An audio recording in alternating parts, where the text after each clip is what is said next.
J'avais prévu d'acheter une maison comme cadeau de mariage, mais ma fiancée veut que je mette son frère comme propriétaire. Plus tard, j'apprends qu'il est en réalité son ex. Tina et moi, on s'est rencontrés dans un restaurant. Elle venait tout juste de commencer à travailler derrière le comptoir, et j'étais là avec un ami pour passer commande. Je n'arrivais pas à détacher mes yeux d'elle, elle était absolument magnifique et avait la voix la plus douce que j'ai jamais entendue. Après avoir commandé, je n'arrêtais pas de dire à mon pote à quel point elle était belle, et que je ne pouvais pas m'arrêter de penser à elle. Il m'a dit que je devrais simplement l'inviter à sortir. Mais j'étais nerveux et j'avais peur d'être rejeté. Alors j'ai pris un stylo et un bout de papier, j'ai écrit mon nom et mon numéro, et je suis allé chercher notre commande quand elle était prête. Quand j'ai payé, je lui ai discrètement donné le mot, et elle a rougi en voyant que j'y avais inscrit mon numéro. Elle m'a appelé le soir même, et on a parlé pendant des heures. C'était comme si on se connaissait depuis toujours. C'est la première fille avec qui j'ai vraiment été heureux. Elle me faisait sourire sans arrêt. Mes parents et ma sœur l'ont rencontrée, et ils l'ont autant appréciée que moi. Pour vous donner un peu de contexte, Tina et moi venons de mondes très différents. Tina a eu une enfance difficile, elle a grandi orpheline, car sa mère l'a abandonnée bébé. Aucun nom, aucune information, pas même une date de naissance. En grandissant, elle n'a jamais été adoptée. Elle est passée de foyer en foyer et m'a raconté à quel point cette expérience avait été horrible. Tina a un cousin germain, Kyle, qui a découvert son existence et l'a contacté quand elle avait 16 ans. Ils sont extrêmement proches, et elle le considère comme son frère. Dès le début, ma copine a été très claire, son frère était la personne la plus importante dans sa vie. Je comprenais, après tout, j'ai une grande sœur, donc je sais ce que c'est ce genre de lien. Ce qui compliquait tout, c'est qu'elle annulait souvent nos plans à la dernière minute pour être avec lui s'il l'appelait. Elle disait qu'ils souffraient tous les deux d'anxiété de séparation, et ça se voyait vraiment dans la manière dont elle le priorisait au détriment de nos moments ensemble. Parfois, on parlait de futurs voyages, à la base prévus juste tous les deux, mais ensuite elle disait qu'elle voulait que son frère vienne aussi. Une fois, pendant un rendez-vous, il l'a appelée sans raison apparente, et elle est devenue tellement stressée qu'elle a voulu rentrer chez elle en urgence, car apparemment, son frère avait eu besoin d'elle. Elle disait aussi clairement qu'il passerait toujours avant moi, ce qui me donnait un sentiment très désagréable, même mariée avec elle, je resterais toujours en second plan. C'était comme si j'étais en compétition avec lui, ce qui était, franchement bizarre. En plus, il appelait souvent pendant nos rendez-vous, ce qui entraînait des conversations téléphoniques de 15 à 30 minutes, coupant totalement notre moment ensemble. Quand je l'ai rencontrée, Tina vivait dans un petit appartement avec 2 colocataires. Son frère Kyle trouvait toujours une excuse pour venir dormir chez elle. Une fois, lors d'un appel FaceTime, je l'ai vu dormir juste à côté d'elle. J'étais très mal à l'aise et je lui en ai parlé. Elle m'a dit que d'habitude, il dormait sur le canapé du salon, mais que ce soir-là, il ne voulait pas être seul à cause d'une rupture difficile. Plus tard, je lui ai dit que je n'étais pas d'accord avec le fait qu'elle partage son lit avec un autre homme. Même s'il était son cousin, c'était étrange. Elle m'a répondu que le canapé-lit était inconfortable, et que son lit était plus grand pour 2. Je lui ai dit que c'était bizarre qu'il vienne chez elle aussi souvent, plus que moi-même, et qu'au lieu d'aller chez un ami, il insistait pour dormir avec elle.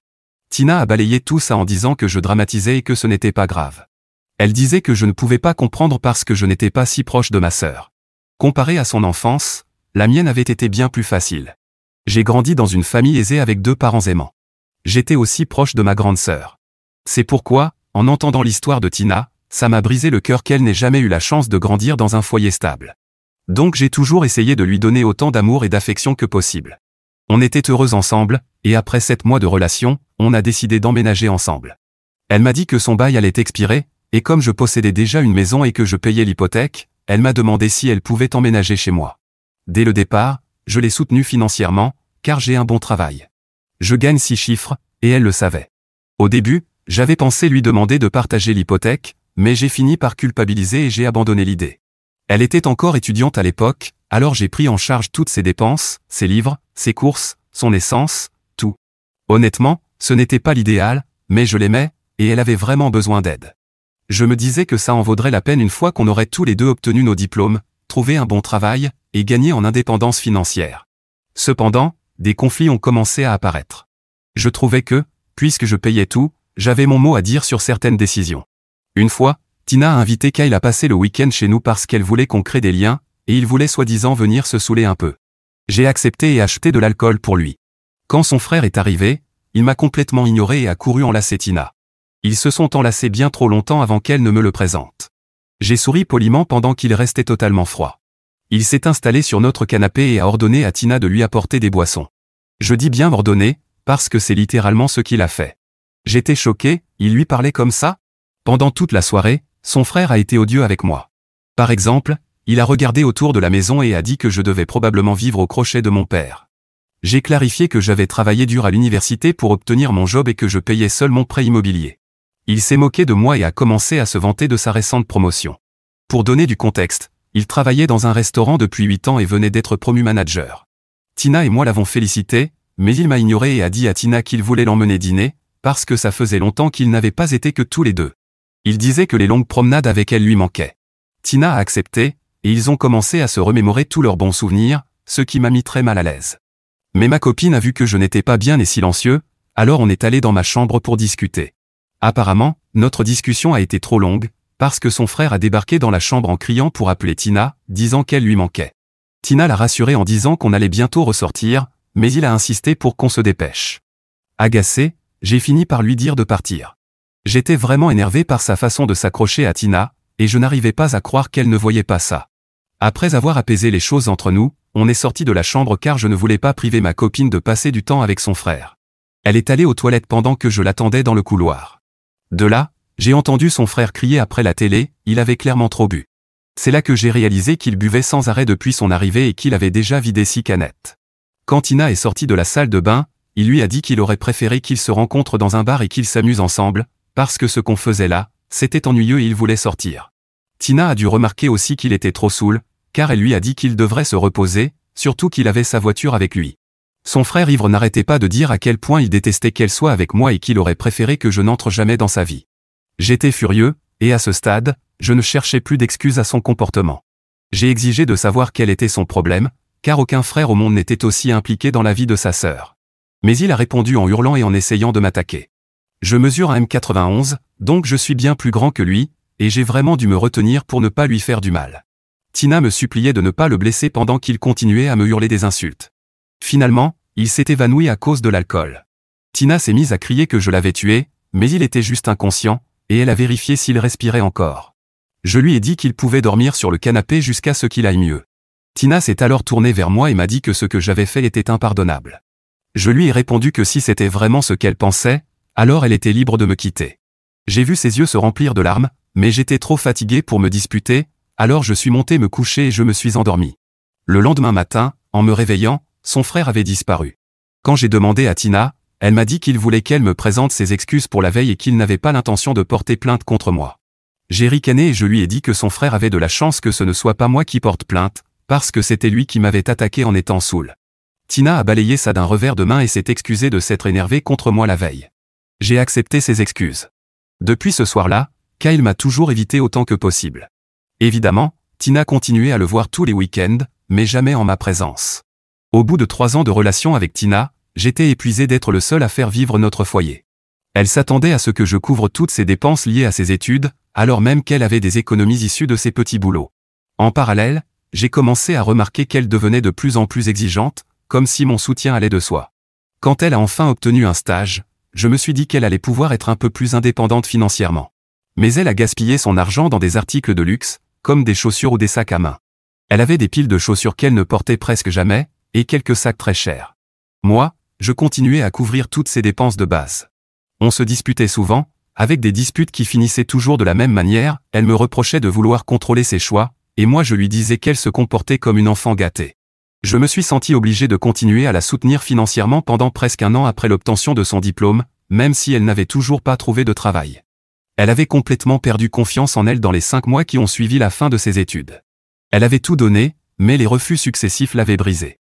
Ce qui m'a vraiment dérangé, c'est que je lui avais suggéré de prendre un petit boulot entre-temps pour gagner un peu d'argent, mais elle ne l'a jamais fait.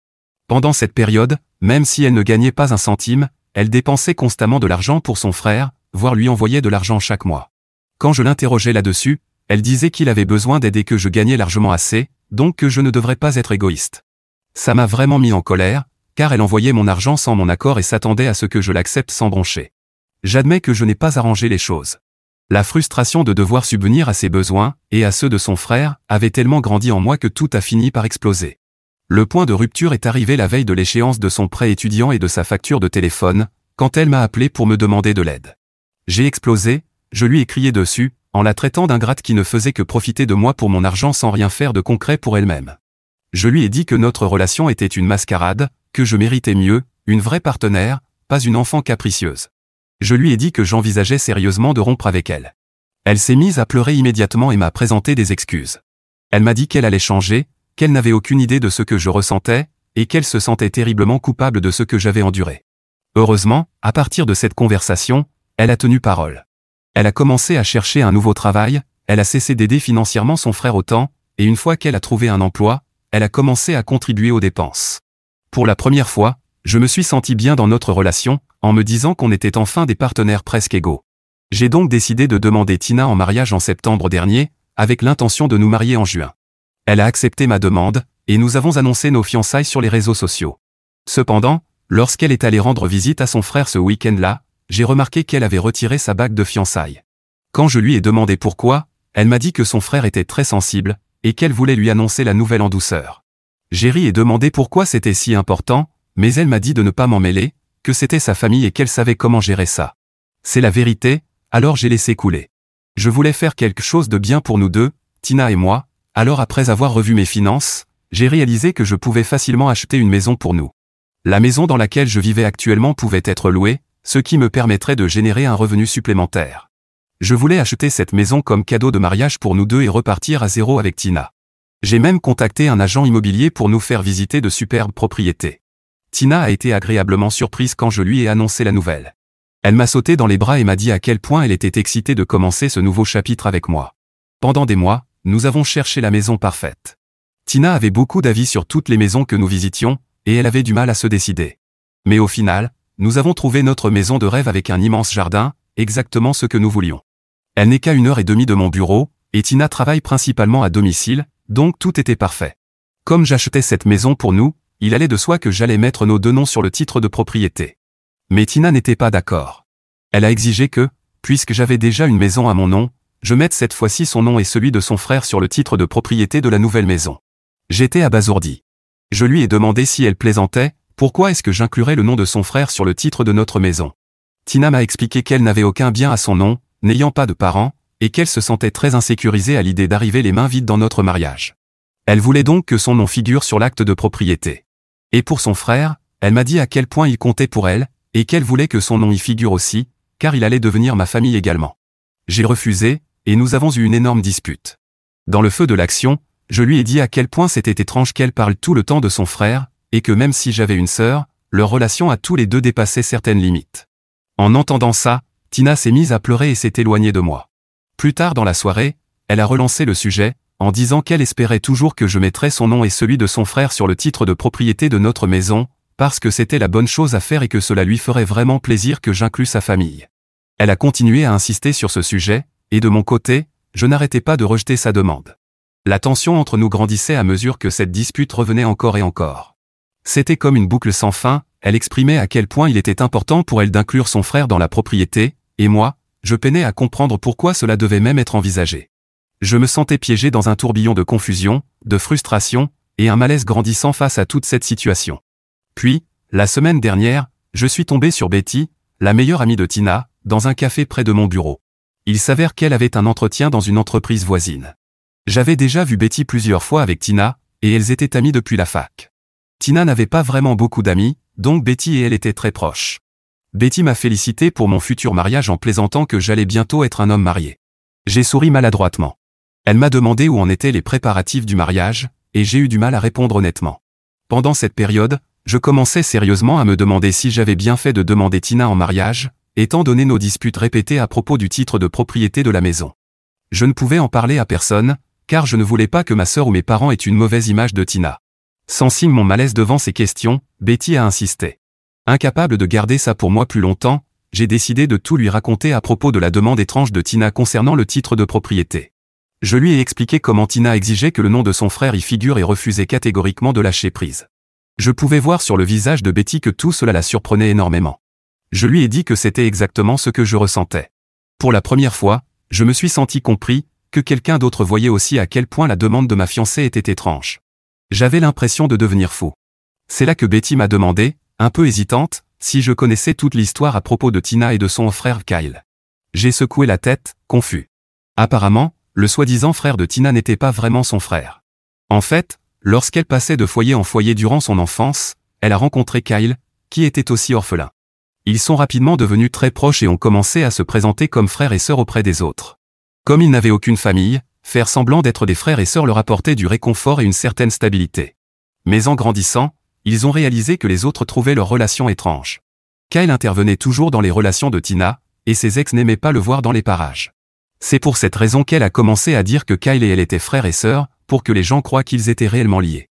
Ainsi, ils pouvaient passer du temps ensemble sans que leurs partenaires respectifs n'aient de problème avec ça. Betty m'a aussi raconté que les petites amies de Kyle avaient également un souci avec Tina, mais en apprenant qu'elle était sa sœur, ça les dérangeait beaucoup moins.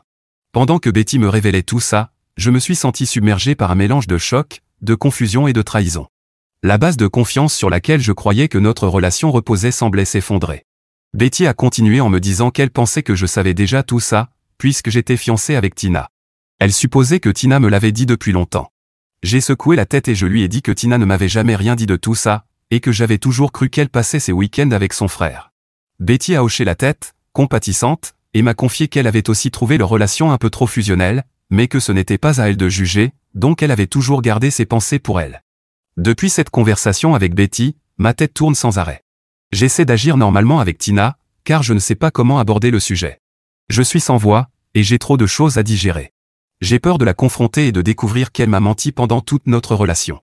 Cela pourrait signer la fin de notre histoire, car je ne sais pas si je pourrais un jour lui refaire confiance. Dois-je mettre fin à ma relation avec ma fiancée parce qu'elle m'a menti sur son frère? Ou dois-je lui accorder le bénéfice du doute pour les années qu'on a partagées ensemble? S'il vous plaît, Reddit, aidez-moi. Mise à jour 1. Merci pour tous vos conseils. Maintenant, je sais comment avancer. J'ai toujours cru qu'on pouvait transformer une situation négative en quelque chose de positif, et surtout, qu'il ne fallait pas se laisser guider par des émotions négatives. Ces derniers jours, j'ai eu beaucoup de mal à y parvenir. À ceux qui me disent de mettre fin à cette relation, je pense que c'est la meilleure option. Mais avant cela, je dois avoir une conversation honnête avec Tina et entendre sa version de l'histoire. Sinon, ça me hantera toute ma vie, en sachant qu'elle m'a menti. J'ai également contacté mes parents et tout expliqué. Mes parents m'ont dit exactement la même chose que les commentaires ici, ils ne veulent pas que je poursuive ce mariage, et ils sont soulagés que Tina et moi ne soyons pas liés par des biens ou des finances, donc ce sera facile pour moi de m'en sortir. Je vous tiendrai au courant après l'avoir confronté. Mise à jour 2. Alors, j'ai enfin eu une discussion avec Tina hier.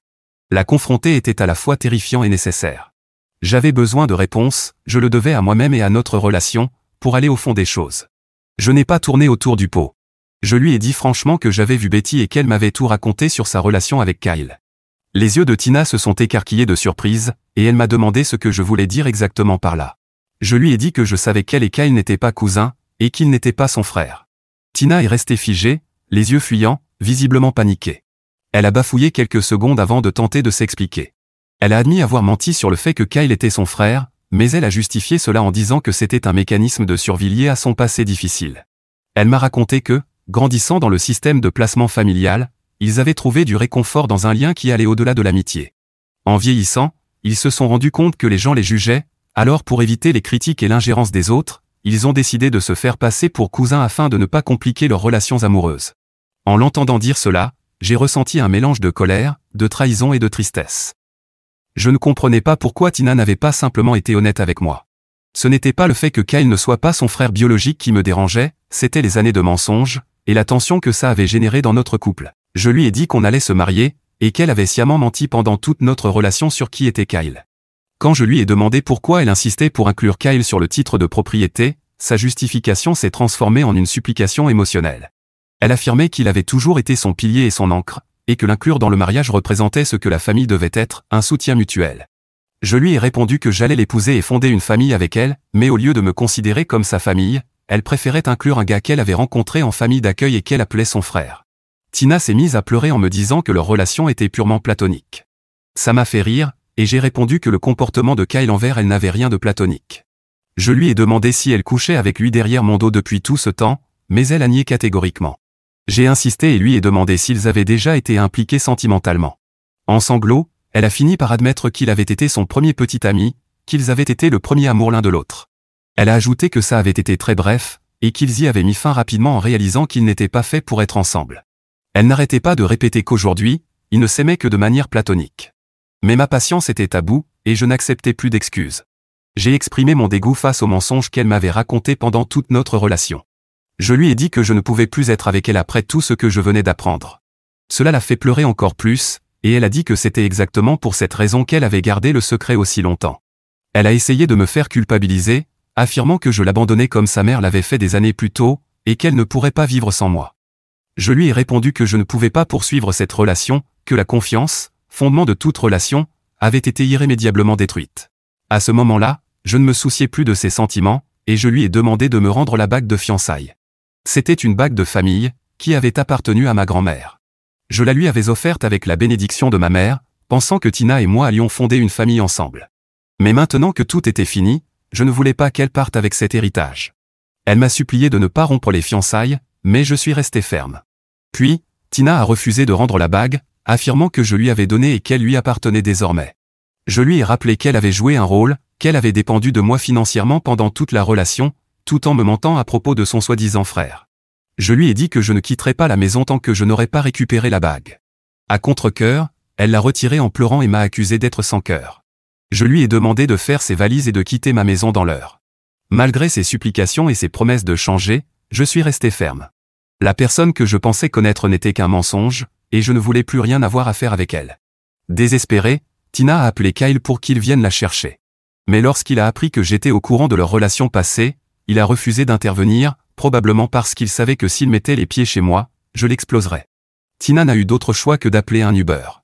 En partant, elle m'a dit qu'elle était désolée pour tout et qu'elle m'attendrait. Je l'ai ignoré et je lui ai claqué la porte au nez. Ensuite, je me suis retrouvé submergé par un tourbillon d'émotions, trahison, chagrin, mais aussi un certain soulagement. Ça fait mal que la femme idéale que j'imaginais soit en réalité une imposture, et qu'à plus de 30 ans, je doive reprendre la route des rencontres. Mais je suis soulagé d'avoir découvert tout ça avant le mariage ou l'achat de la maison. Sinon, cela aurait été un désastre total. Mise à jour 3. Merci à toutes les personnes qui m'ont envoyé des messages de soutien ces dernières semaines. À ceux qui ont partagé leurs propres histoires d'infidélité ou donné des conseils, merci. Vos mots m'ont été d'un grand réconfort pendant cette période. Je vais continuer la thérapie, comme beaucoup me l'ont recommandé. Je sais qu'avec le temps, la douleur s'atténuera, même si elle est encore présente aujourd'hui. Heureusement, ma sœur et mes parents prennent régulièrement de mes nouvelles. J'ai bloqué Tina partout et j'ai changé les serrures de ma porte, comme certains l'ont suggéré. J'ai également installé des caméras autour de chez moi, au cas où, même si je doute que Kyle ou Tina reviennent. Mise à jour 4. Eh bien, je remercie Reddit de m'avoir conseillé d'installer des caméras, parce qu'aujourd'hui, Kyle s'est pointé chez moi, complètement ivre. Il hurlait que ce n'était pas juste que j'ai autant de choses alors que n'avait rien, que j'aurais dû au moins leur donner la deuxième maison, car il avait tant souffert durant son enfance, et qu'il n'avait ni famille ni ressources. Je ne sais pas quelle idée communiste il s'était mise en tête, mais je n'allais certainement pas acheter une maison avec mon argent durement gagné pour la leur donner alors qu'il m'avait trahi. Vu qu'il était ivre et donc un peu téméraire, il a essayé de me frapper. Évidemment, il n'avait aucune chance de m'atteindre, mais je n'allais pas non plus me battre avec lui, je n'avais pas envie d'avoir des ennuis avec la justice. La bonne nouvelle, c'est que tout a été enregistré par mes caméras de sécurité, et je compte porter plainte. Je reviendrai s'il y a du nouveau de ce côté-là. Mise à jour 5. J'ai donc porté plainte, et Kyle a quelques soucis maintenant. J'ai aussi consulté un avocat, et je prévois de poursuivre Tina et Kyle en justice. L'idée de mon avocat est de les attaquer pour escroquerie, car c'est bien ce qu'ils faisaient, tenter de me faire inscrire leur nom sur une propriété sous de faux prétextes. En ce qui concerne Kyle, je sais qu'il a passé plusieurs heures au poste, et il ne s'en sortira pas si facilement après avoir tenté de m'agresser. Quant au procès, il n'est pas encore lancé. Je ne suis pas sûr que ça vaille la peine, car ces deux-là n'ont pas vraiment de quoi me rembourser tout ce que j'ai dépensé pour Tina, sans parler de la compensation morale. Donc mon avocat et moi allons évaluer si cela en vaut la peine, sinon ce serait gaspiller temps, argent et santé mentale. Ce que nous voulons vraiment, c'est une condamnation pénale, car cette escroquerie est grave, et il pourrait recommencer avec quelqu'un d'autre. Certains m'ont demandé si j'avais eu d'autres contacts avec Tina. Malheureusement, oui. Elle est revenue après l'arrestation de son faux frère, en pleurs, me suppliant d'arrêter tout ça, disant qu'il ne méritait pas ce qui lui arrivait. Mais je lui ai clairement dit que c'était moi qui ne méritais pas ce qu'il m'avait fait, et je lui ai claqué la porte au nez une nouvelle fois. Je vous tiendrai au courant s'il y a du nouveau. Mise à jour 6. Finalement, nous avons bien intenté un procès avec mon avocat, et comme prévu, nous n'avons pas récupéré beaucoup d'argent, juste de quoi payer l'avocat et un peu plus. Mais grâce à cela, un procureur a pris le dossier et a décidé de les traduire en justice pour toute cette affaire. Je dois dire que cela a pris plus d'1 an, mais au moins, je peux dire que justice a été rendue contre ces deux menteurs. Tina a été condamnée à 18 mois de prison, et Kyle a 5 ans. La différence vient du fait que Kyle avait déjà fait quelque chose de similaire avec une autre petite amie, ce qui a aggravé son cas, sans oublier sa tentative d'agression sur moi. J'aurais aimé récupérer tout mon argent, mais au moins ils vont passer un peu de temps derrière les barreaux à réfléchir à leurs actes. Peut-être que Kyle se fera même de nouveau, ami proche, là-bas, et qu'il mettra enfin un terme à sa relation tordue avec Tina, mais malheureusement, je ne serai pas là pour le voir. Et maintenant, une bonne nouvelle pour ne pas finir sur une note négative, surtout pour les fans de Kyle et ses copains de Zelda, j'ai acheté une maison. Finalement, j'ai décidé que c'était une bonne idée d'en acheter une autre et de louer l'ancienne. D'abord parce qu'elle est plus proche de mon travail et un peu plus belle. Ensuite, parce que je peux désormais louer l'autre maison et avoir un revenu supplémentaire chaque mois. Mais surtout, parce que l'ancienne maison était remplie de souvenirs que je veux oublier. Je pense que ce sera ma dernière mise à jour, merci pour tout.